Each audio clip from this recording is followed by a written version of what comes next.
So our next talk will excite all DevOps teams here. Please welcome Piotr Parczewski, Senior Technical Lead at StackHPC. With over 14 years of experience, including 5+ years in Ceph deployment, Piotr is our expert for open source cloud automation. His presentations speed up your deployments using the Ansible Cephadm collection, shows how to radically accelerate deployment processes. Welcome from Wrocław.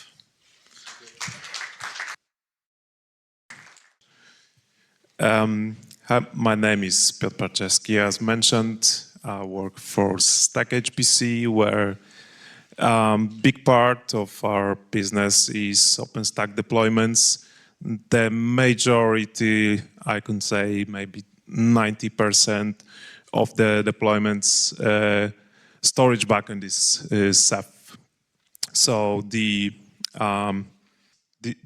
naturally we went for a search for ways to improve the deployments. Why Ansible? You could ask. Some could say it's an quite ancient technology. This is because we base our deployments on the majority of our tooling is either Python or Ansible. So call Ansible is a big part of it. So it was a natural fit. It integrates very well to the tooling we use daily. Also, second, I think yesterday there was a code base config mentioned. So this is something you could achieve when you start version controlling your Ceph cluster configuration, introduce a change review process, and so on.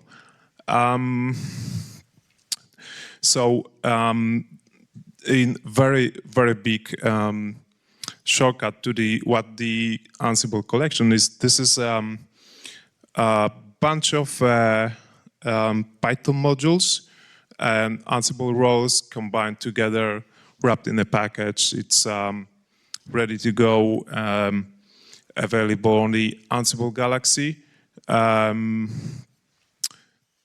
This is so the collection goes a bit step further than simply bootstrapping the cluster. It also allows you to create spools, keys. One more advantage of using that, and one of the major factors we created it is to reduce entropy when creating cluster deployments. So you could basically copy paste the config, modify it slightly, achieve very comparable results. Somewhere else, basically repeatable deployments. Some stuff I've covered here already. The history behind the collection is modules were adapted from the Ceph Ansible project, so stuff that is slowly dying. I think currently, with the majority of deployments being Cephadm controlled. An interesting fact, we're using Zool for the testing because of the necessity of having ideally multiple nodes with SSH available, which is not something you get in the publicly available GitHub runners, for example. So this is the private Zool installation for testing. In order to execute the playbooks or roles from within the collection, most of the requirements here is what would you normally expect from Cephadm. So except for the first one, of course. So the only additional requirement to the deployment process is having the Ansible prepared on your so-called control host. The rest is pretty standard. Of course, what the collection or roles within the collection will not do for you will not prepare the container engine. This is like task for some separate role. I think it's a good practice not to embed too much. The sole purpose of the collection is to manage Cephadm clusters and not the operating systems. So this is intentionally left behind. Very simple example.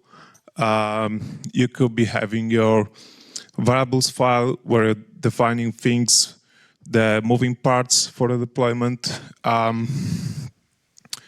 This could be a flat file like presented here, but where the Ansible is really more powerful is by having your inventory structure with group bars. So multiple groups of the hosts with different variables between them. Very simple execution of the role, which is then pre-recorded in a short demo later. Some of the benefits I've described already. So the regular Cephadm bootstrap command creates a single node cluster whereas following the execution of this Cephadm Ansible role, you'll get your cluster with all the hosts added as desired.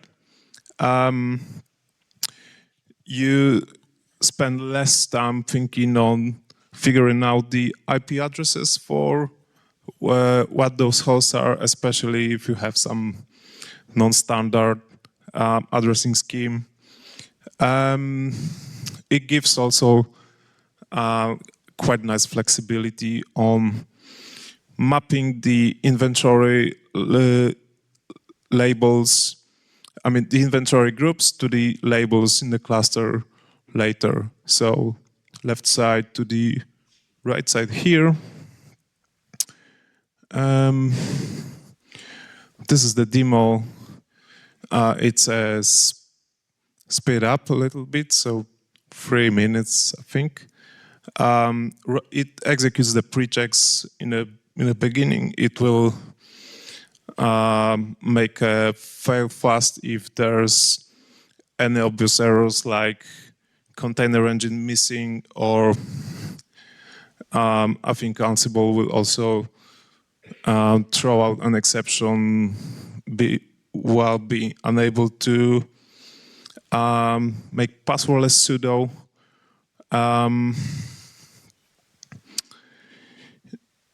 Below is the live view of the Docker containers on the first host. So it's currently executing the first bootstrap step that you would normally do using command line. The bootstrap is finished. It's now executing a single command to set the networking. Next is templating the cluster spec, applying it. Then it's templating out the OSD spec, also applying it, and it finishes. And hopefully what we see in the end is health OK status.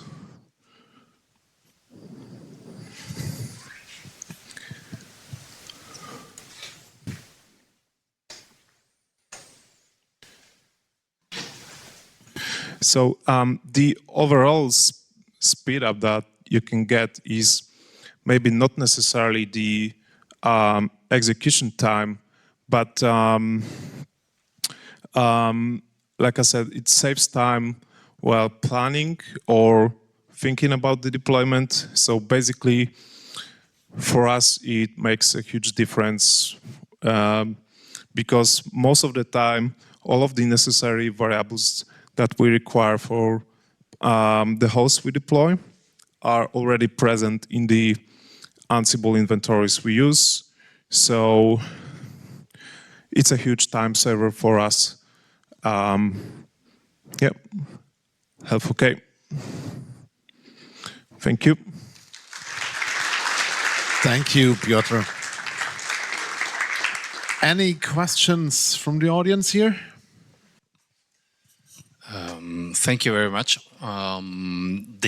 So my main question, and this is not renting, so why you spend the time on just reviving basically, or just prolonging the lifetime of Ceph Ansible, and not invest the time into Cephadm? It's probably a good question. Like I said, I think the main factor driving the creating the collection was the integration. So combining the Ansible, OpenStack, CLYSO worlds with the storage backend that we usually require, or our customers usually require, when the new deployment is created. So for us, it very naturally translates the data we have available, or we would have available otherwise. It reduces errors, it reduces entropy, and also, like I mentioned, we spend much less time thinking about a deployment. It's usually much faster to integrate Ansible, Ceph, into the Ansible controlled environments.